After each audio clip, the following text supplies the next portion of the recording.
በዚሁ ምዕራፍ ቁጥር 6 ላይ 1260 ቀናት ይላል። በቀን ቆጥሮ ደግሞ እንግዲህ ይሄ ማለት በዓመት በዕለት ቆጥሯል ዮሐንስ ማለት። ራእይ 13 ቁጥር 5 ላይ ደግሞ ስናነብ 42 ወር የሚሳደብበት የስድብ አፍ ተሰጠው ይላል። የሐሳዊ መሲህም ቢሆን እንኳን 42 ወር ነው በወር ደግሞ ስንቆጥር ማለት ነው። በሰቆቃወ ድንግል ሞተ መይጠት ማርያም ሀገር እስራኤል አቡሃ ነቢራ በግብፅ 40 ወርሃ ይላል። ስለዚህ በከተማ በገጠር ድንግል ማርያም ልጇን ይዛ እንደሰበከች ቤተ ክርስቲያንም በገጠርም በከተማም ኢየሱስ ክርስቶስን ትሰብካለችና የድንግል ማርያም ምክትል ናት። በእናቴ በቅድስት ድንግል ማርያም ስም ቤተ ክርስቲያንን ብትሰሩ ነው ያለ ክርስቶስ። በድንግል ማርያም ስም የተሰየመች በመሆኗ ምሳሌዋ ናት። በዕለተ ምጽአት ሐሳዊ መሲህ ሲነግስ ግን ልጆቿን ይዛ ትሰደዳለች። ሐዘኖችና መከራዎች ደርሷል። ስለዚህ ከፈያታዊ ዘየማን የምንረዳው ወይም የእግዚአብሔርን ቸርነት የምናየው ከሁለቱ ሽፍቶች ላይ እግዚአብሔር እኩል ዕድሜ የሰጣቸው 30 ዘመን በቀራንዮ ተገናኙ ማለት ነው። ለእናቱ ትንቢት ተናግሮ ነበረ። እናቴ ሆይ አታልቅሺ፣ ያለ ዕለተ ዓርብ ደሜ አይፈስም። ይህ በቀኝ ይሰቀላል የኔ ነው፣ ያ በግራ ይሰቀላል የዲያብሎስ ነው ብሎ ነግሯት ነበረ።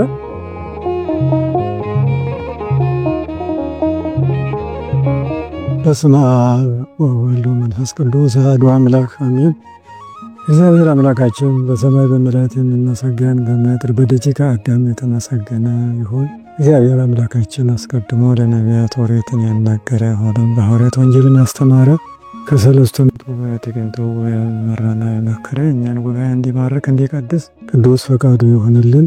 የእመቤታችን የቅድስት ድንግል ማርያም አማላጅነት የቅዱሳን ተራዳኢነት ከእኛ ጋር ይሁን። ሰላም እግዚአብሔር ይድረስላችሁ። በዓለም ያላችሁ እንደምን ሰነበታችሁ? እግዚአብሔር አምላካችን ፀሐይ ወጥቶ እስከሚጠልቅበት ድረስ ለዘላለም የተመሰገነ ይሁን። ዛሬ ለጥቂት ደቂቃዎች የምንነጋገረው ዘመነ ስደት በሚል ይሆናል። እመቤታችን ጌታችን እንግዲህ ከኢየሩሳሌም ወደ ግብፅ የተሰደደበትን እናያለን ማለት ነው። ስደት ማለት ተሰደደ፣ ፈለሰ ከሚል ግስ ወጥቶ ከሌላ ወደ ሌላ ቦታ መዘዋወርን መሰደድና መሄድን የሚያመለክት ሰብእ ዘር ነው። ሆኖም ግን ስርወ ቃሉ ወይም ደግሞ መሰረተ ቃል ብፁዓን ለይሰደዱ በእንተ ጽድቅ ማቴዎስ ምዕራፍ 5 ቁጥር 9 ላይ ያለውን መነሻ አድርገን ተነጋገረን ቆያለን። ስለ ጽድቅ ብለው የሚሰደዱ ብፁዓን ናቸው አለ። ጽድቅ ብለው ማለት ጽድቅ ኢየሱስ ክርስቶስ ነው። በዮሐንስ 14 ቁጥር 6 ላይ መንገድ ሕይወት እውነት እኔ ነኝ ብሎ እውነት እንድሱ እንደሆነ እንደነገረን እውነት እኔ ነኝ ስላለ ስለ ጽድቅ ብለው የሚሰደዱ ካለ ስለ ጌታችን ብለው የሚሰደዱ ማለት ነው። የሐሰት አባት ይላል ዮሐንስ 8:46 ላይ ጸራ ለጽድቅ ወበኋላ ሐሰት የተባለ የሐሰት አባት የእውነት ጠላት ዲያብሎስ የሐሰት አባት የፈጠራት ሐሰትን እርሱ እንደሆነ ጌታችን ደግሞ እውነትን ያስገኘ የእውነት ባለቤት በመሆኑ እውነት ሕይወት መንገድ ምን ነኝ በማለት አስተምሯልና እዚህ ስለ ጽድቅ የሚሰደዱ ብፁዓን ናቸው አለ። በሌላውም አንትሙስ እሱ መቅድመ መንግሥቶ ጽድቁ እናንተስ አስቀድማችሁ መንግሥቱንና ጽድቁን ፈልጉ በማለት በማቴዎስ 6:30 ላይ እንደነገረን ስለ ጌታችን ስለ መድኃኒታችን ኢየሱስ ክርስቶስ ታሪክ አውቆ የሚወረሰውን መንግሥተ ሰማያትን እንድንወርስ አስቀድሞ ጽድቅ የተባለ ክርስቶስን መፈለግ እንደሆነ ይነግረናል። ስለምን ጌታችን ተሰደደ የሚለውን ቅዱስ ያሬድ ሲነግረን ለቅዱሳን ክብር ነው ይላል። ትንቢተ ኢሳይያስ ተብሎ እንግብጽ ወይከው ለወልድ ለክብረ ቅዱሳን ብሎ ከግብጽ ልጄን ጠራሁት የተባለ ኢሳይያስ ትንቢት ለቅዱሳን ክብር ነው።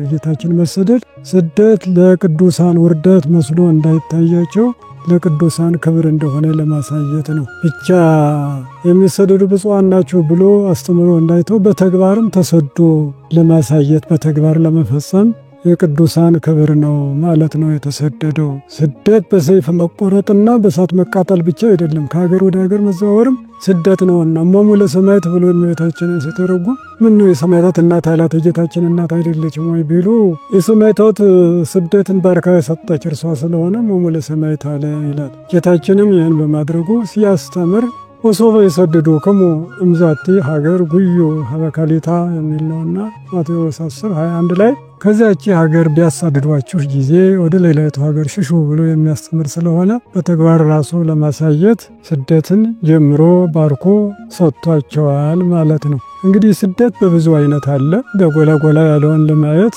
አንደኛው ሕግን በማፍረስ ስደት አለ። ሕግ ከፈረሰ በኋላ የማይመለስ በመሆኑ ሕግን በማፍረስ የተሰደዱ አዳምና ሔዋን ናቸው። ዘፍጥረት 3 ላይ አዳምንም ከገነት አስወጣው ይላል። እጁንም ዘርግቶ ዕፀ በለስ እንዳይበላ በሕይወትም እንዳይኖር ኪሩቤልንና የምትገለባበጠውን የነበልባል ሰይፍ አኖረ ይለናል። አዳምና ሔዋን ከገነት ያስወጣው ሕግን ስለሻሩ ነው። አትብሉ የሚለው ሕግ ስለነበረ ዲያብሎስ ብሉ ያለውን ይዘው ስለበሉ የእግዚአብሔርን ሕግ ስለሻሩ መሰደድ ከገነት ወደዚህ ዓለም ተሰደዋል። ማረሚያ ቤት እንደማለት ነው ይህ ዓለምና ወደዚህ ዓለም ተሰዶ እናገኛለን። አዳም እጁን ዘርግቶ ዕፀ በለስን እንዳይበላ የሚለው አዳም ለጊዜው እግዚአብሔር ባይከለክለውና ዕፀ ሕይወትን ቢበላ ኖሮ መልአከ ሞት የተባለ ዲያብሎስ እንደሆነ ሁሉ አዳምም ብእሴ ሞት ተብሎ የማይሞት የማይድን ሆኖ ይቀር ነበረ ይላሉ አባቶች። ምክንያቱም ንስሐ ሳይገባ ያን ቢበላ ሙቶ የማይቀበር እንዲሁ በሕይወት ዝም ብሎ ቁሞ የሚኖርና ግን ከእግዚአብሔር የተለየ የሞተ በሆነ ነበረ። ግን ቸርነቱ እግዚአብሔር ርስቱን ጉልቱን በመላእክት አስጠብቆ እሱ ደግሞ ንስሐ እንዲገባ ንስሐ ሰጥቶ ወደዚህ ዓለም ልኮታል። በዚሁ ከንስሐ በኋላ እግዚአብሔር ተቀብሎ የነበረውን ርስቱን መልሶለታል ማለት ነው። ሌላው በረሃብ በቸነፈር አገር ላይ ሲመጣ ስደት ይኖራል። እንደዚሁም እንደ ያዕቆብ ዘፍጥረት 46 ቁጥር 1 እስከ 8 ላይ የምናገኘው በከነዓን ረሃብ ጸንቶ ስለነበረ ልጆቹ ሸምተው 2 ጊዜ አምጥተዋል፣ ግን አልሆነምና ወደ እግዚአብሔር መስዋዕት ቢያቀርብ ያዕቆብ ሆይ ወደ ግብፅ መውረድን አትፍራ፣ እኔ ከእግዚአብሔር ጋር አብሬ ካንተ ጋር አብሬ ወርዳለሁና በዚያም ታላቅ ሕዝብ አደርጋለሁ እመልሳለሁ ብሎ እግዚአብሔር በሕልም ስላልነጋገረው ቤተሰቡን አጠቃላይ ልጆቹን ይዞ ወደ ምድረ ግብፅ ወርዷል። ከያዕቆብ ጀምረን ስንቆጥር 215 አብርሃም ከካራን የወጣበትን ግን ስንጨምር 430 ተብሎ ይነገራል። ኋላ ዳግም እስከሚመለስ ድረስ ይህን ስናይ ከአውሮፓ ወደ አፍሪካ ሰዎች ይሰደዱ ነበር። አብርሃምና ያዕቆብ የተሰደዱ ወደ አፍሪካ ነው። ያዕቆብን የሀደረ ምድረ ካም እንዲል። ሌላው ሶስተኛው በእጁ ሰው ጠፍቶበት እንደ ሙሴ ከሀገር ለቆ የሚሰደድ ይኖራል። ዘፍጥረት ምዕራፍ 2 ዘጸአት ማለት ነው። ዘጸአት 2:11 ላይ ግብፃዊና ዕብራዊ ሲጣሉ አይቶ ሙሴ ለመርዳት ቀርቦ ግብፃዊያን ገደልና ቀበረው ይላል ባሸዋ። በነገታው ደግሞ ዕብራዊና ዕብራዊ ሲጣሉ አይቶ እናንተ ደግሞ ዘመዳሞች ምን ሆናችሁ ነው አላቸው። ያንዱ ዕብራዊ ትናንትና እንደገደልከው ገድለህ ልትቀብረን ትፈልጋለህ? አለቃና መኮንን በእኛ ላይ ማን አደረገህ ብሎ በመናገሩ ለካ ክፉ ሥራ ያታውቀዋል፣ ይህማ ከሰማ ፈርዖን ይገለኛል ብሎ ወደ ምድያም ተሳዶ 40 ዘመን እንደኖረ መጽሐፍ ቅዱስ ይነግረናል ማለት ነው። ስለዚህ ይህም እንዳይደረግ ጥንቃቄ ያስፈልጋል። አራተኛው መፈንቅለ መንግስት አድርጎ አንዱ መንግስት በአንዱ ላይ ሲነሳ የሚሰደድበት ምክንያት አለ። ሁለተኛ ሳሙኤል ምዕራፍ 15 ቁጥር 13 ጀምሮ የምናገኘው ይህን ነው የሚነግረን። ዳዊት ልጁ አቤሴሎም ወደ እርሱ በዘመተ ጊዜ ኑ እንሽሽ፣ ልጅ በዘመተ ጊዜ እግዚአብሔር ሽሽ ብሎኛልና እንሽሽ አላቸው ይላል። ሸሹ። እያለቀሰ ያለ ጫማ ወደ ደብረ ዘይት ወጣ። ዳዊት በዚያ 3 ወር ቆይቷል። በጥቂቱም ቢሆን የጌታን ስደት ይመስላል። እርግጥ ዳዊት በወለደው ልጁ በአቤሴሎም እንደተሰደደ ጌታችንም በፍጥሩ በሄሮድስ ተሰዷል። ዳዊት ያለ ጫማ 3 ወር በደብረ ዘይት እንደቆየ ጌታችንም 3 ዓመት ጫማው እስኪጠፋ ድረስ ዋይጎል ኩሎልዲ አሳይኖ ዘወርቅ እንዳለች ጌታችን ሌባዎች ወስደውበታልና 70 ሰገል የገበሩለትን ጫማ እና በዚሁ አይነት መንግስት ላይም ስደት አለ ማለት። ሌላው አምስተኛውና መጨረሻው እንደ እስራኤል ተረፈ ኤርምያስ 8 ወይም ቁጥር 15 ወይም ትንቢተ ኤርምያስ 52 ቁጥር 28 ላይ እስራኤል 3 ጊዜ ተማረኩ ይላል። አንደኛው ሁለተኛው አልጎዳቸውም፣ ሶስተኛው ጎድቷቸዋል። ናቡከደነጾር በሶስተኛው ቤተ መቅደሱን አቃጥሏል፣ መጻሕፍትን አቆነጻጽሏል። ሕዝቡን ይዞ ወርዶ ባቢሎን ፋርስ 70 ዘመን እንዲኖሩ አድርጓል። በዚህ በሶስተኛው ተጎድቷልና ምርኮም ነፃነት የሌለው ስደት ስለሆነ ስደት ነው ይላል። ግን የጌታችን የክርስቶስ ስደት እንደዚህ አይደለም፣ ከነዚህ ለየት ያለ ነው። የሚለየው ምንድነው? የጌታችን በትንቢትና በምሳሌ የመጣ በመሆኑ ነው። ትንቢቱ ወይወርድ ጊዜነ ውስተ ምድረ ግብፅ እንዘ ይጼ በደመና ቀሊል ኢሳይያስ 19 ቁጥር 1 ላይ ጌታችን ኢየሱስ ክርስቶስ በፈጣን ደመና ተጭኖ ወደ ምድረ ግብፅ ወረደ ይለናል። ሆሴዕ 11:1 ላይም ይኸው ነው። ግብፅ ወይ ከወልድ ለከበረ ቅዱሳን ብሎ እንደዚሁ ወደ ግብፅ መሰደዱ በትንቢት በነቢያት የመጣ በመሆኑ ያንን ለመፈጸም ትንቢቱን ላይሆን አያናግርም፣ ካናገረ በኋላም አያስቀርምና እንደዚህ ሆኖ ስደቱም ምሳሌነቱም አዳም ከገነት ወደዚህ ዓለም እንደተሰደደ እርሱም ከኢየሩሳሌም ወደ ግብጽ ሊሰደድ ችሏል። ምድረ ገነትን አንተ እንደተሰደድክ እኔም ተሰድጄ ልጅነትን መለስኩልህ ለማለት ወይም አባቶቹ አብርሃምና ያዕቆብ ወደ ግብጽ በተሰደዱበት እርሱ በዚያ ተሰዷል ማለት ነው። ምሳሌውን ለመፈጸም ትንቢቱን ለመፈጸም ወደ ምድረ ግብጽ ተሰዷል።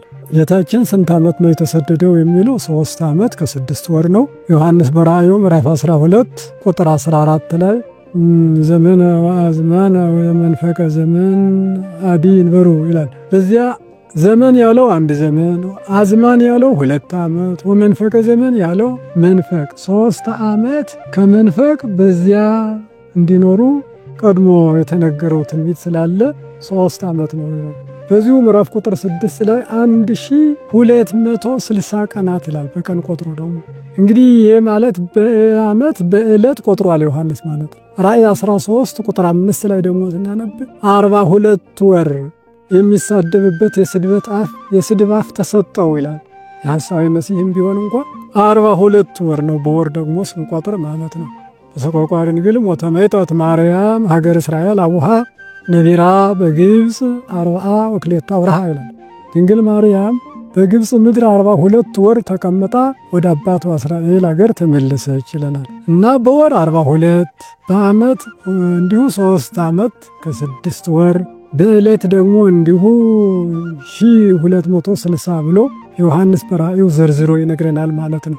ያ 3 ዓመት 6 ወር ምሳሌ ስለነበር የኤልያስ ትንቢት አንደኛ ነገሥት ምዕራፍ 18 ቁጥር 1 ላይ እንደ ብዙ መዋዕል ኮነ ቃለ እግዚአብሔር ሀበ ኤልያስ ይልና ወይቤሎ ሆር አስተርእዮ ለአክዓብ እስመ አነ አዘንም ዝናመ ዲበ ምድር ይላል። ይህም ከብዙ ዘመን በኋላ የእግዚአብሔር ቃል ወደ ኤልያስ መጣ። በ3 ዓመት ከመንፈቅ የነበረውን እንደ ብዙ መዋዕል ብሎ ይገልጻል። ሂድ ለአክዓብ ተገለጥ፣ እኔ ዝናም አዘንማለሁና አነጋግረዋለሁ ይላል። ሄዶ ኤልያስ አነጋገረው። 400 ነቢያት ሐሰት አሉልህ፣ እነሱን አምጣ።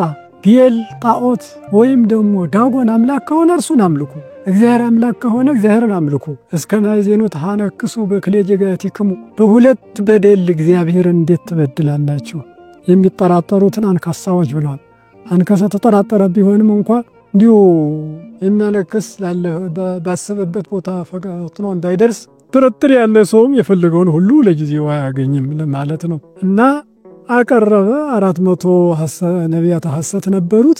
የሰባውን ከፍት መረጡ። ጊዜውንም እስከ 6 ሰዓት መረጡ።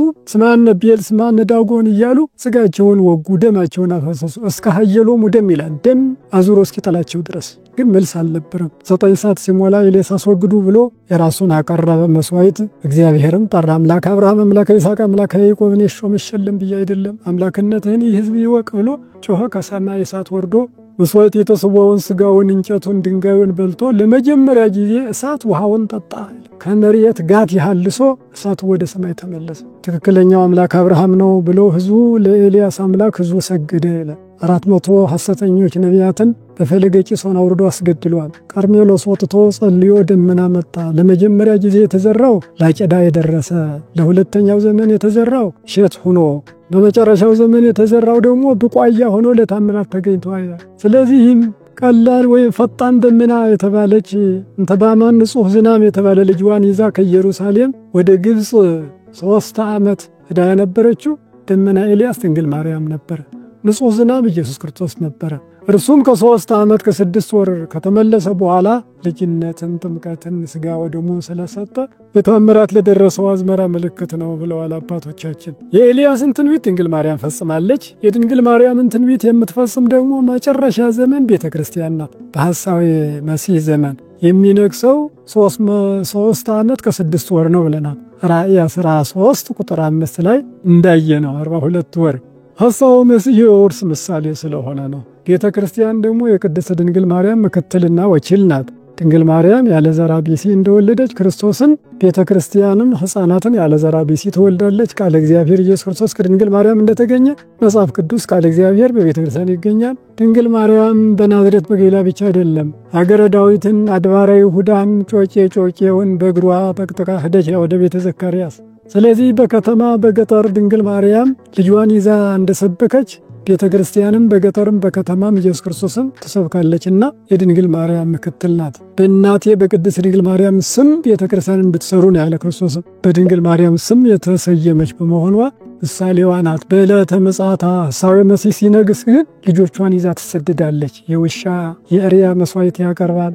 ኤልያስ፣ ዕዝራ፣ ሄኖክ መጥተው ክርስቶስ አልመጣም አትመኑ እያሉ ሲያስተምሩ ይሰይፋቸዋል፣ ሞተው ይነሳሉ እነሱም እና ያኛውን የድንግል ማርያምን ስደት ደግሞ ልክ 3 ዓመት ከ6 ወር ቤተ ክርስቲያን ያን ጊዜ ስደቷ ይፈጸማል። ምሳሌውም ያልቃል ማለት ነው። ከዚህ ይሰውረን አምላካችን። በዚህ እንግዲህ 3 ዓመት ከሆነኛ ለምን 40 ቀን አደረግነ የሚለው ይታወቃል። ሱባ ስለሆነ ነው። ነቢያት ኤልያስ፣ ዕዝራ እንዲሁም ሕዝቅኤል፣ ሙሴ 40 ቀን ጾመዋል። ጌታችንም 40 ቀን ነው የጾመው፣ በ40 ቀን ነው ያረገው። የሱባኤ ምልክት ስለሆነ እኛ 40 ቀን እንድንጾምና ማህሌት እንድናቀርብ በዚያ በሱባኤነቱ እናሳውቃለን። ይህ ማህሌተ ጽጌ ዘንድሮ ስንተኛ ዓመት ነው የሚልም ጥያቄ ይነሳል።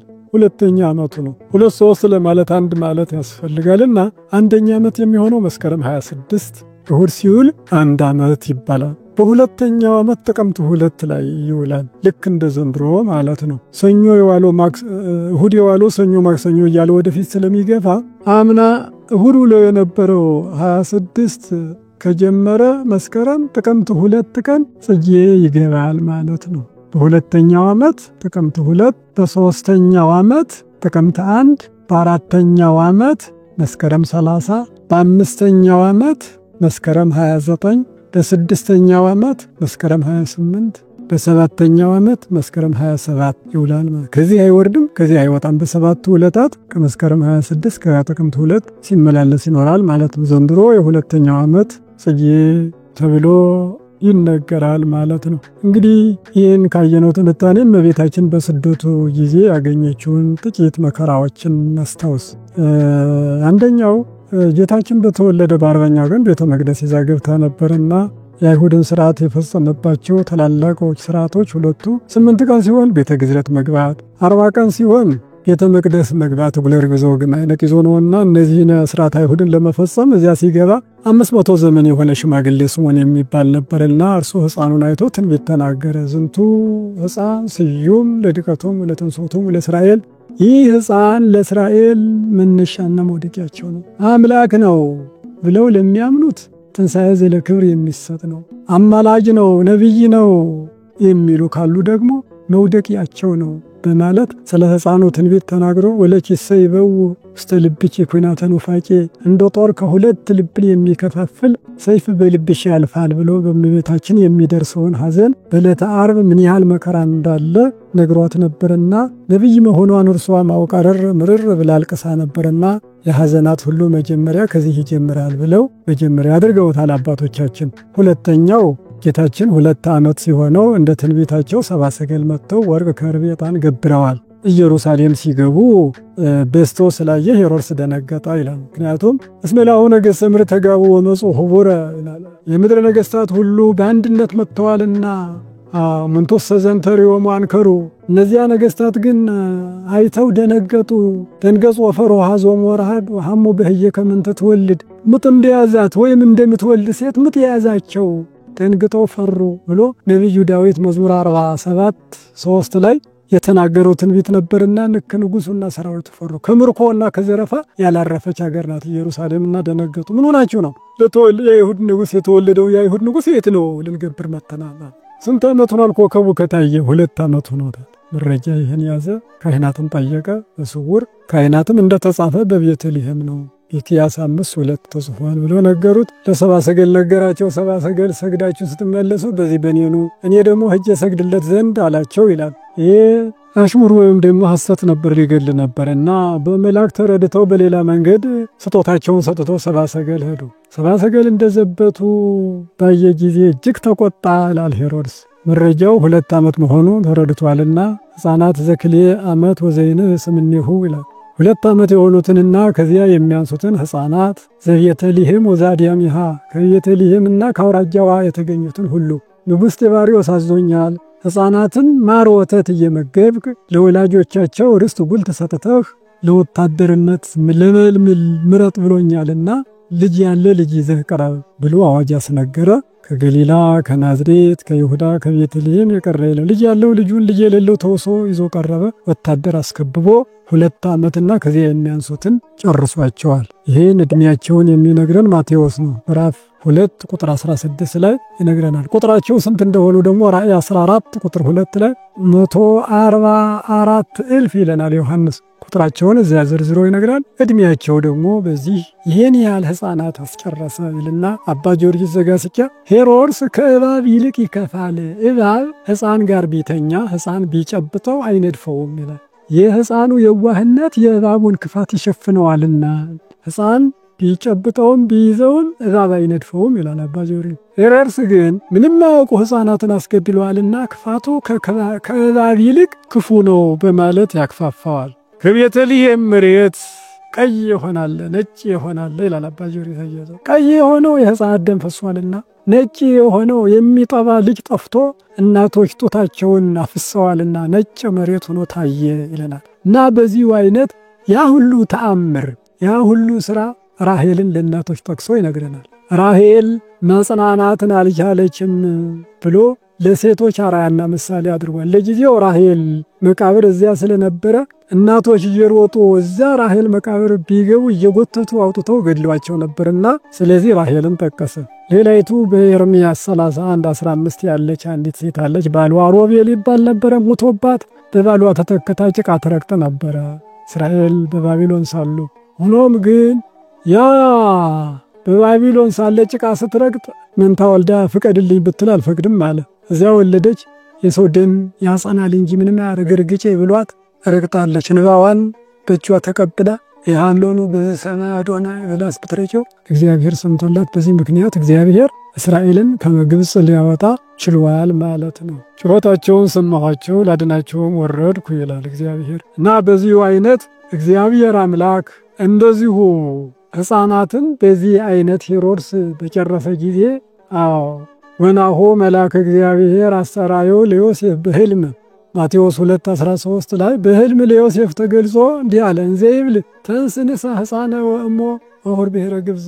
ተነስቶ ሕፃኑንና እናቱን ይዞ ወደ ምድረ ግብጽ ሂድ ሃሉ በህዬ እስከምነግርህም ድረስ በዚያ ኖር ብሎ መልአክ ነገረው። ሌሊት ይዞ ተሰደደ። የኢትዮጵያ ስንክሳር ታኅሳስ 30 ይላል። እንደዚሁም ደግሞ ሕፃናት የተቆረጡት ተሰብስበው አዋጅ ተነግረው ስለሆነ ጥር 3 ቀን ፍጥረተ ሕፃናትን ይጽፋል። እና በዚህ አይነት ጌታችን በዚሁ ታኅሳስ 30 የወጣ እንግዲህ ግንቦት 24 ባተ ግብጽ ስደት ላይ የቆዩበት ማለት ነው። በዚሁ አይነት ሄዶ ለጊዜው ጅጋር ቤት አደሩበት። ሶርያ መስፍን ነው። ዮሳ እዚያው ታሞ ቀርቶ ነበረ። ሄሮድስ ወታደሮች ደረሱ። ከገሊላ ሕፃን የቀረ የለም ወታደሮች ደረሱ የሚል ጅጋር መስፍነ ሶርያን ያዙና አሰቃይተው ገደሉት። ሰማዕትነት ተቀብሏል። ለምን ለቀካቸው አቲዝም ነበር ወይ የሚል ጌታችንን ሸኝቶ ስለሰደደ ተይዞ ሰማዕትነት ተቀብሏል። ዮሴፍ ልጅ ዮሳ እየሮጠ ወደ እመቤታችን ሲሄድ ሰይጣን አነጋገረው ይላል መንገድ ላይ። ወተዳለ አለው ወገኖች ልነግራቸው ሄሮድስ ወታደሮች መጡ ተብሏል። ናሁ ቀደሙ ከሰራዊተ ሄሮድስ አሁን ቀድሞ አልገድለው ይሆናል አለው። ወቶባ ኃይላን ወሰለዋል አልቀረም ቢሞቱ ቀብራቸዋለሁ ቢኖሩ ነግራቸዋለሁ ብሎ ሄደ። ደረሰ። እመቤታችን ዮሴፍ ደግሞ ዛፍ ስር ላይ አርፈው ሰሎሜ ጌታችንን ስታጥብ አገኘቸው። እዚህ ተዘልላችሁ ተቀምጣችኋል። ከገሊላ አውራጃ ከይሁዳ ቤተልሔም የቀረ ሕፃን የለም። በዚህ ሕፃን ምክንያት አልቀዋል። አሁን የሄሮድስ ወታደርም ደርሰዋል። እዚህ ሆናቸው ብሎ አስደነገጣት እመቤታችንንና ዮሳ ወልደ ዮሴፍ ምን ተገብረ ኃጢአተ ያደነገጸች ዜናን ወለዛ አምሳ ግፍተ ዮሴፍ ልጅ ዮሳ ያመጣው ምን ኃጢአት ላለ አንቺን ከማስደንገጥ በቀር ይላል። የሚያስደነግጥ ወሬ ከማምጣት በቀር ሌላ ምንም ኃጢአት አልሰራም ይላል ደራሲው። ጌታችን ዮሳ እሱ ይመጻትከ አመጣጥህ ዋጋ የሚያሰጥ ጥሩ ነበር፣ ነገር ግን እናቴን ስላስደነገጥሃት እቺን ድንጋይ ተንተረሰተኛ ብሎት በዚያው ተኝቶ ሞቶ ቀርቷል። ዋጋውን በዕለተ ምጽአት ትክክለኛውን ያገኛል። ሆኖም ግን ከዚህ አንጻር ስናይ እመቤታችንን ያስደነገጠ ከተቀሰፈ ከሞተ በታምሯ ላይ የሚዘባበቱ በስዕሏ ላይ ክፉ ነገር የሚያደርጉ ወዮላቸው፣ ከዚህ የከፋ ነገር ያገኛሉና። እንኳን ስለ እናቱ ይቀርና ስለ ወዳጆቹ የሚቃወም ነው እግዚአብሔር። በኤልያስ ላይ ያለውን አይታችኋል። ሁለተኛ ነገሥት ምዕራፍ 1 ቁጥር 10 እስከ 15 ስናነብ አካዝያስ ከአጥር ወድቆ ታመመና ቃሮንን እንዲጠይቁ ሰዎች ላከ ይላል። ኤልያስ ግን ደርሶ ተመለሱ፣ ከእስራኤል አገር እግዚአብሔር የለም፣ አቃሮን ለምን ትጠይቃላችሁ? ተመለሱ ብሎ አስመለሰ ይላል። ማን መለሳቸው? እንዲህ ያለ ሰው ነው። ሄዱ፣ ጎትታችሁ እጅግሩን አስራችሁ ይዛችሁ ነው አለ። እንደ ታመመ አልጋ ላይ ተኝቶ ነው። 50 ወታደር አንድ አለቃ አድርጎ ላከ። ኤልያስ ነቢየ እግዚአብሔር ንጉሥ ይጼዋዕከ አሉት በትዕቢት። እኔ የእግዚአብሔር ነቢይ ከሆን ከሰማይ እሳት ትውረድና ትብላ አለው። እሳት ናስ አደረገ 50ውን ከናለቃቸው። አሁንም ሌላ ተላከ፣ እንደዚሁ ይጼዋዕከ ንጉሥ አለው። እሳት ትውረድና ትብላ አለ። አሁንም ከሰማይ ወርዶ እሳት አጋያቸው ነው። 102 ሰዎች ተቀሰቡ። ሶስተኛ ተላከ። ያ ግን ብልህ ነበረ። ገና ይኩለከ ኤልያስ ትክበር ነፍሴ በቅድሜከ፣ በፊትህ ነፍሴ ትክበር፣ እኔንና እነዚህ ተከታዮችን አትቅሰፍ እባክህን፣ የንጉሥ ጥሪ ነው አለው። መልአክ ኤልያስን አብረህ ውረድ አለው። ወረደ። እዚያ ታሞ የተኛውን ንጉሥ አካዝያስ አትድንም፣ እንደተኛ ትሞታለህ እንጂ እግዚአብሔርን አላመንክምና ብሎታል ኤልያስ። እንግዲህ እግዚአብሔር ስለ ኤልያስ 102 ሰዎችን የሚቀጣ ከሆነ ስለ እናቱ የሚነሱትስ? ዳዊት የማን ነው ልጅ ያለውስ? አንደኛ ሳሙኤል ምዕራፍ 25 ቁጥር 10 ጀምሮ የምናየው ናባል ድግስ አድርጎ ነበር በጎችን የሚሸልትበት ይላል። እና ዳዊት ላክልን ለወታደሮች ጥቂት ነገር ቢለው ዳዊት የማን ልጅ ነው? የእሴይ ልጅ፣ ከጌቶቻቸው የኮበለሉ ብዙዎች ናቸውና እንግዲህ ለሸላቾቹ ያዘጋጀውትን እንጀራና ወይን ልካለሆነ አልክም ብሎ ተሳድቦ ላካቸው ይላል። ይህን የሰማ ለባለቤቱ ለአቤግያ ቀርቦ ዳዊት ተኳር ነው፣ የመጣ እንደሆነ ሚተው የለም እናወቂበት፣ ባልሽ እንዲህ ተቆጥቶ ሰዷቸዋል አለ። አቤግያ ብልህ ነበረች። 200 እንጀራ 5 በግ ወጥ አድርጋ አዘጋጅታ 200 ዘቢብ 200 የበለስ ጥፍጥፍ ይላል። ብዙ ያንን ሁሉ ባየተ ዳዊት ሲመጣ እሷ ስተደ መንገድ ላይ ተገናኙ። ከበቅሎው ወርዳ ከእግሩ ላይ ወደቀች። ናባል እንደምናምንቴ ነው፣ ጠላቶችህ እንደ ናባል ይሁኑ፣ እባክህን የዳዊት ሆይ በእጅህ ደም ብታፈስ ላንተ ጸጸት ነው፣ እባክህ ይሄ ያመጣሁትን ለወታደሮች ስጥልኝ አለችው።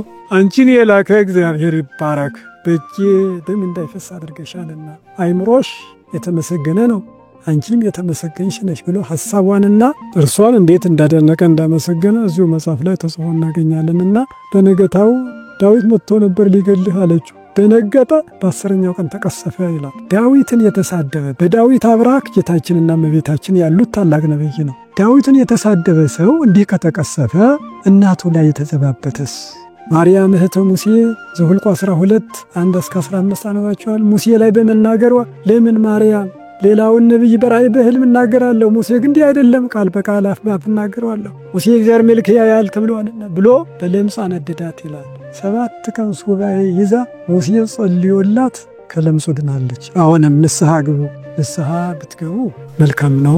መፈወስ መዳን አለ። ቸር ነው እግዚአብሔር። ከወዳጆች ፍቅር ይልቅ የእናት ፍቅር ይበልጣልና ባታስቆጡት መልካም ነው ለማለት ያህል ነው። እንግዲህ ቀጠሉ። ከዚህ ሁለተኛው ሐዘን ይህ ነበረ። ዮሳ ባስደነገጣት ጊዜ ምርር ብላ አልቅሳ ነበርና አዘክሪ ድንግል አንባ መሪረ ዘውሕዘ ማዕጅንትኪ ወረደ ዲበ ገጸ ፍቁር ወልድኪ። ቅዳሴ ማርያም አዳፌ ነፍስ ላይ ድንግል ማርያም ሆይ ከዓይኖችሽ የፈሰሰውን በተወዳጅ ልጁ ግንባርሽ ላይ የፈሰሰውን መራራ እንባ አሳስቢ ይላል። እንባን መራራ አለ። ዓይን ያቆጠቁጣል፣ ቅንድብ ይመልጣል፣ ፊት ያንጣጣልና እንባ ሲበዛ መራራ አለው። በዚህ ጊዜ ያለቀሰችው እንባ መራራ ስለነበረ ሁለተኛ ሐዘን ታላቅ መከራ ይለዋል። እዛ ሲቀጥሉ ልም ያለ ሜዳ ላይ ነበሩና የሄሮድስ ወታደሮች ደረሱባቸው ይባላል። ሾላ አገኘና ጌታችን እንዲህ ቢባርክ 2 ላይ ተከፈለች። አህያውን ከነስንቁ ሰዎችን ጨምሮ ቻለ። አህያ ውስጥ ሆኖ ያላፋል ይጮሃል። ወታደሮች ይሰማሉ፣ እየዞሩ ይፈልጉ አጥተው ተመልሰው ሄደዋል። እንጨትም እንኳን ረዳ።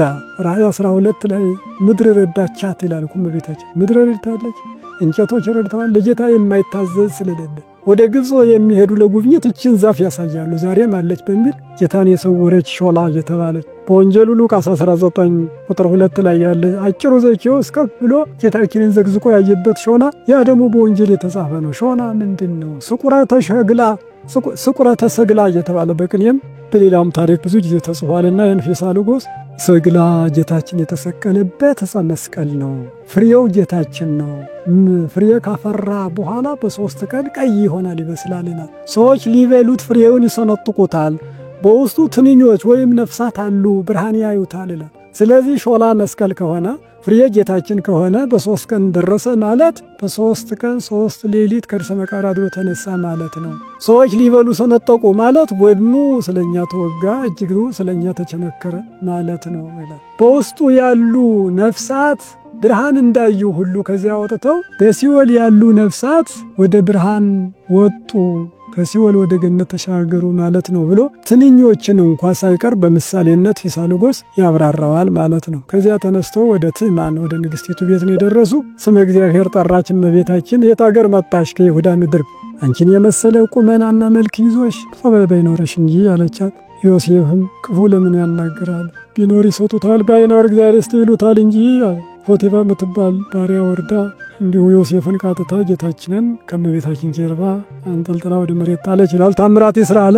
እንግዲህ የገዛ ውሾቻቸው እያባረሯቸው እንስሳት አድርገዋል። ወደ እንስሳነት ተለወጡ ማለት ነው። ከዚህ መቅሰፍትም ያድነን። ምክንያቱም ጌታችን ኢየሱስ ክርስቶስ ያለው ስርዓት የቀን ታሪኩ ነው። ይሄ ጌታን በስርዓት ዳንኤል 4ን ካነበብነ ናቡከደነጾር በትዕቢቱ 7 ዓመት እንስሳ ሆኖ እንደተመለሰ፣ ብልጣዲስ ቅድስት አርሴማን ያሰቃየው ንጉሥ እንስሳ ሆኖ ኖሮ በጎርጎርዮስ ጸሎት እንደተመለሰ ስንክሳር መስከረም 29 ላይ እንደምናገኘው እያንዳንዱ የሙሴን በትር ወደ እባብ፣ ቢሲተሎጥን ወደ ሐውልተ ጽዮን፣ ማየቃናን ወደ ወይን የለወጠ እግዚአብሔር እነዚህንም ሰዎች እንዲሁ ለውጦ ታምሩን ይነግረናል። አምላክ በመሆኑ ሁሉ ማድረግ የሌታ አክሊሉ ዘደበጋ ሚካኤል በዛ አምላቸው ምን ይሉናል? መኑ ዘይክል ከመ ይልየሊ ቀሊለ ቀረበ ሙሴሃ ወድንግለ ኮለ እንበለ ጣይሙ በረድ ወጣይማ ወልጦ ተሰብ ወይጠለ ይሉታል። መኑ ዘይክል ከመ ይልየሊ ቀሊለ ቀረበ ሙሴሃ ወድንግለ ኮለ እምቧይ ሙሴንና እንኮይ ድንግልን በቀላሉ ሊለይ የሚችል ወይ ይለይ ዘንድ የሚችል ማን ነው? እንበለ ጣይሙ በረድ ወጣይማ ወልጦ ተሰብ ወይጠለ ከበረድ ጣይሙ በቀር ወይም ሰውም ወደ ፌቆ ከመለወጥ ጣይሟ በቀር ማንም ሊለይ አይችልም። ሁሉም ቀይ ፍሬ ነው፣ ጣይሙ ግን የተለያየ ነው በማለት ነው። ሰሙ እንቧይ አይበላም፣ እንኮይ ይበላል። ሆኖም ግን ቀይ መሆናቸው ማን ሊለይ ይችላል? ጣይማቸው ብቻ ነው የሚለየው በማለት ሙሴ በግብፅ በረድ አውርዶ የግብፅን አዝመራ አጥፍቷል። ዘጸአት 9 ላይ እንደምናገኘው ድንግል ማርያም ደግሞ ሙሴ በሰራበት ቦታ ታምር እሷም ሰዎችን ወደ ፌቆ ወደ ድኩላ በመለወጥ በጣይሟ በታምሯ ታወቀች፣ እሱም በታምሩ ተመሰገነ በማለት በታሪክ አነጻጽረው ይነግሩናል ማለት ነው። እና በዚህ ጊዜ መሬር ብላልቅሳ ነበረ ልጇ መሬት ላይ ሲወድቅና ያኛውን አዘክሪ ድንግል አንባ መሪረ ዘወህዘማይንትቺ ይለዋል። 3ኛው ነው። 4ኛውና መጨረሻው ያው እመቤታችን እዚህ 6 ወር ያህል ከቆየች በኋላ ሲሄዱ በረሃውን እንሂድ አለችው። ዮሴፍ መንደሩን እየለመነ እንሂድ አለ። ሚካኤልና ገብርኤል ወርደው እመቤቴ ናትና አክብራት እሺ በላት ብሏል። አባ ጊዮርጊስ ይህን ሲተነትን ይለዋል የሴቶች መርገም በድንግል ማርያም አለቀ ወይም ተፈጸመ ይላል። ከአዳም እስከ ድንግል ማርያም ድረስ የነበሩ ሰዎች ወንዱ ሴቶችን ገዝቷል። ውቱ ይቅኒኪ እሱ ይግዛሽ በሚለው በአምላካዊ ትእዛዝ ወንዶች ገዝቷቸዋል። እድሜያቸው አይጽፉም ነበረ፣ ርስት ጉልት አይሰጧቸውም ነበረ። ወንዶች ሴቶችን ገዟቸው ይላል። ድንግል ማርያም ግን እንተ ኮነት ምካለ ኩሎን አንስት ምኮን ለደናግል ተብላ የተነገረች ድንግል ማርያም ወንዱን አዘዘችው፣ ያውም ሽማግሌውን ይላል ዮሴፍን እንደ ባሪያ አርጋ ገዛችው። ስለዚህ በሴቶች ላይ የወደቀ መርገም በድንግል ማርያም ተሻረ። ሽማግሌውን ወንዱን የማዘዝ ስልጣን ለድንግል ማርያም ተሰጥቷልና ከዚህ በኋላ ሴቶች ወንዶችን ይገዛቸዋል በማለት መጽሐፈ ምስጢር ያብራራል። እና በዚህ አይነት በረሃውን ሲሄዱ ሽፍቶች አገኟቸው። ሽፍቶችም ያው ቀምተዋል ሰብአ ሰገል የሰጧቸውን ሁሉ። ከዚያ ከቀሟቸው በኋላ ግን ይነጋገሩ ነበረ። በቀኝ የሚሰቀለው ያጥጦስ ደግ፣ በግራ የሚሰቀለው ዳክርስ ክፉ ነበርና የዳክርስ ተራ ነበረ። ጥሩ አግኝቻለሁ አልመልስም አለ። በቀኝ የሚሰቀለው ግን የቤተ መንግሥት ሰዎች መስሎኛል፣ እባክህ አሳዘኑኝ እንመልስ። ከቤተልሔም እዚህ ድረስ ያገኘነው ላንተ ይሁን፣ የዛሬው ለኔ ይሁን ብሎ ለምኖ ተለማምጦ አስመለሰ። ግን ሳይመልሱ ገና ሲነጋገሩ አይታም ቤታችን ምርር ብላ አልቅሳ ነበር። ሸፍታየኛ ላይ ብሎ ይሽሻል እንጂ ይማከራል ልጄ እንዲገድሉብኝ አይደለ ብላ አልቅሳ ነበርና ዘወህ ዘማይንተቺ ወረደ ዲበ ገጸ ፍቅር ወልቺ የሚለውን ከዚሁ ያደርጋል። ይሄ አራተኛው ነው። አምስተኛው ሐዘን ግን በዕለተ ዓርብ የሚደርሳት መከራ ነው ማለት በስደቱ ታላላቅ ሐዘኖችና መከራዎች ደርሷል። ስለዚህ ከፈያታዊ ዘየማን የምንረዳው ወይም የእግዚአብሔርን ቸርነት የምናየው ከሁለቱ ሽፍቶች ላይ እግዚአብሔር እኩል ዕድሜ የሰጣቸው 30 ዘመን በቀራንዮ ተገናኙ ማለት ነው። ለእናቱ ትንቢት ተናግሮ ነበረ። እናቴ ሆይ አታልቅሺ፣ ያለ ዕለተ ዓርብ ደሜ አይፈስም። ይህ በቀኝ ይሰቀላል የኔ ነው፣ ያ በግራ ይሰቀላል የዲያብሎስ ነው ብሎ ነግሯት ነበረ። ለዚያ ሽፍታውም ደግሞ ታቅፎ ሲሄድ ሽቱ ሆኖለታል። ልብሱ ተሰብሮ የነበረ ሰይፉ እንደ ወገነ ተሰርቶለታል። አምላክነቱን ተረድቷል። በዚህ ሲያደንቅ ነው አንተ አዳምን ቀድመህ ገነት ትገባለህ ብሎት ነበረ። አንተ አዳምን ቀድመህ ገነት ትገባለህ። የሚያስደንቅ ነው። ያኛው ግን ተዘባበት። አንተ ሽፍታ ነው አዳምን ቀድመህ የምትገባ ብሎ። ይሄ እንግዲህ ቃል ኪዳን ሆኖ በቀራንዮ ተገናኙ ማለት ነው። ቸርነቱ የምናየው ለኃጢአተኛውም ለጻድቁም እኩል ዕድሜ 30 ሰጥቷል። እግዚአብሔር አያዳላም ለግሪክ ሰውና ለይሁዳዊ ይላል ሮሜ 2:10። እግዚአብሔር አያዳላም ለጻድቃን ለኃጥአን ፀሐይ ያወጣል፣ ለክፎች ለደጎች ዝናብ ያዘንባል ተብሎ ቸርነቱ ተነግሯል። ግን መጠቀምና ለመጠቀም አንደኛው ንስሐ ገብቶ ሲጠቀም፣ አንደኛው ግን ከተሳዳቢዎች ጋር አብሮ ሲሳደብ ንስሐው ሳይገባ ሲቀር እናያለንና አሁን ከዚህ ከሐሳዊ ወይም ከሽፍታው የምንረዳው ንስሐ ገብቶ መጠየቅ። ፍቅረ ቢጽን አስተማረ። ጌታህን አትፈራውምን በማለት ስለ ራሱ ይጸጸታል። እኛስ እንደሚገባን ተከፈለልን አለ። ወለነሰ ዘበሪቱ ዘከመደልወነ ተፈደይነ እንደሚገባን ተከፈለልን አለ። ለራሱ ተጸጸተ። ታምኖ ኃጣው ይባል። ስለ ጌታ ደግሞ ወዝንቱስ አልቦ ዘገብረ ወኢምንተኒ እሱስ ንጹሕ ቅዱስ ምንም የሌለበት ብሎ ንጽሕናውን ቅድስናውን ስለ ጌታችን መስክሯል።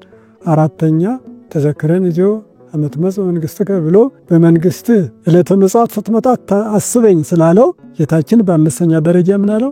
ዛሬ ከኔ ጋር በገነት ትኖራለህ። እስከ ዕለተ ምጽአት ለምን ትቆያለህ? ከዛሬ ጀምሮ አለ። ይሁን በነፋስ ሰሌዳ ላይ ብራና ጽፎ የመስቀል ማህተማ የመስቀል ፊርማ የመጀመሪያ አዲስ ኪዳን ደም ማህተሙ ረግጦ ሄድ ነፋሳትን ተጫን፣ ባሕረ እሳትን ተሻገር፣ ሰማያትን ቅዘፍ፣ ገነት ግባ ብሎ ላከው። ደም ማህተሙን ይዞ መልአኩ አብርሃምና ይስሐቅ ያዕቆብ ሲለም አምላክህ ተሰቅሎ ዓለምን ቀዳን አልሰማ ይኸው ደም ማህተሙ ሰጥቶኛል አለው። በያዘው ጦር የገነትን በር ደቃው ይላል ተከፈተለት። መጀመሪያ ጊዜ ገባና የአምላክ ትንቢት ተፈጸመ። ገና ሕፃን ሳለ አዳምን ቀድመ ገነት ትገባለህ ያለው ለዚህ ለሽፍታው እንደሆነ እንረዳለን ማለት ነው። ምንድነው ይህን ሽፍታ ለዚህ ክብር ያበቃው? ልብሱ የመመለሰው ብቻ አይደለም፣ መስቀሉ ረድቶታል ይላል እዚያ መጽሐፈ ምስጢር ዕለተ ዓርብ በሚነበበው በ3 ሰዓት ላይ ምን የሚለው አለ? አይሁዶች ጌታችንን የሰቀሉት ፊቱን ወደ ሰሜን አዙሮ ነው ይላል። ኤርምያስ ምዕራፍ 1 ቁጥር 12 ላይ ኤርምያስ ምን ታያለህ እያለ የእግዚአብሔር ቃል መጣ። እኔም የሚፈላ አፍላሉ ልዩ የሆነ ድስት ወደ ሰሜን ዞሮ አየሁ ይላል። ወደ ሰሜን አዞሮ ነው ፊቱን የዞሩት። መኃልየ ምዕራፍ 4 ላይ ትንስ ሰሜን ወና ደቡብ ይላል። በጌታችን ፊት ተቀምጦ አይሁዳዊ መኑ ኮራከ መኑ ጸፋከ ተነበይ ለነ እያሉ ይዘባበቱ ነበርና ተዘባባች አይሁዳዊ ተነስ ከዚህ ራቅ ብሎ ይገስጻል ማለት ነው ሶሎሞን። ወና ደቡብ ያለው ደግሞ በጀርባው በኩል በደቡብ ዮሐንስና ድንግል ማርያም ነበሩ፣ ቅዱሳት አንስት ነበሩና ዮሐንስና ወደዚህ ቅረብ ብሎ ያቀርበዋል ይላል። ስለዚህ ትንስ ሰሜን ወና ደቡብ ቤተክርስቲያን እስከ መጨረሻው። ኤርምያስ ወደ ሰሜን ዙሮ አየሁ እንዳለው ሁሉ ወደ ሰሜን አዙሮ ነው የሰቀሉት። ያን ጊዜ 6 ሰዓት ነውና የተሰቀለው። ፀሐይ ፈያታዊ ዘጸጋም ዳክርስን ፀሐይ እየቀጠቀጠው ነው ማለት ነው። የመስቀሉ ጥላ ፈያታዊ ዘየማን ላይ ወደቀ ይላል። ስለዚህ መስቀሉ ጥላ መስቀሉ ኃይል ረድኤት በረከት ሆነው ይላሉ አባቶች። አባ ጊዮርጊስ እንደተናገረ ማለት ነው 6 ሰዓት 7 ሰዓት ጀምሮ ጥላ ወደ ምስራቅ ይሄዳልና የመስቀሉ ጥላ በሱ ላይ ወደቀ። ቅዱስ ያሬድ እንደጠየቀው ፈታዊ ዘየማን መኑ ማረከው መኑ ነገረከ ታይምር ዘንድ ይህን ታውቅ ዘንድ ማን አስተማረ ማን ነገረ ይላል። አክሊለ ሦክ ደፍቶ ራቁት የሆነውን ንጉሥ እንደሆነ ማን ነገረ? ደብረ ታቦር አልነበርክ ወይ ስብስት ሲያበረክት አለ ማን ነገረ ብሎ ያደንቅና ነቢያት የሐተትኩ ሐዋርያት የተሎኩ በዘመነ ነቢያት አልነበርኩ ሐዋርያትን እግር አልተከተልኩ አላ ፀሐይ ከጸበተኒ ነገር ግን ፀሐይ ጠቀሰችኝ ማለትም ዓለምን ጨለማ ሲደፍን አየሁ ሶበሪው ኮመንኩ ባየሁ ጊዜ አመንኩ ኃይለ መስቀሉ ምሕረት ተኮነኒ የመስቀሉ ኃይል መድኃኒት ሆነ ብሎ ይመልሳል። ያ ማለት እና በዚሁ አይነት ይህ የመስቀሉ ኃይል ረድኤት ስለሆነው ክርስቶስን ንጉሥ ሆኖ ስላየ አምኖ ገነት ለመግባት ድኗል። ማንኛውም ከሱ የምንማረው ንስሐ መግባትን ወንበዴ ሽፍታ ሌባ የሆነ ንስሐ ይግባ። ንስሐ ገብቶ ሽፍታው ድኗልና ነገሥታት መኳንንት ንስሐ ይግቡ። ዳዊት ምናሴ ንስሐ ገብተው ድነዋልና ካህናት ሊቃነ ካህናት ንስሐ ሊገቡ ይገባል። ሊቀ ሐዋርያት ጴጥሮስ ንስሐ ገብቶ ንስሐ እንዲገቡ ታደርጋቸዋለህ ተብሎ ራእየ አባግየ ብሎታልና ሴቶች ንስሐ ሊገቡ ይገባል። ማርያም እንተ እፍረት እነ ቅድስት አትናስያ ንስሐ ገብተው ድነዋልና ስለዚህ እነዚህ ሁሉ የሚያስተምሩን ሁሉም የተጻፈው እኛን ለመገሰጽ ተጻፈ እንዲል መጽሐፍ ይህን ሰምተን እኛ ሁላችንም ንስሐ የምንገባ ከሆነ ግን ከዛሬ ጀምሮ በገነት ውስጥ ከኔ ጋር ትኖራለህ የሚለውን የጌታችንን ቃል እንሰማለንና እግዚአብሔር አምላክ ቃለ ምሕረቱን በረከቱን ረድኤቱን ይላክልን። የእመቤታችን ረድኤት በረከት ከኛ ጋር ይሁን። ይብቃን፣ ይቆየን።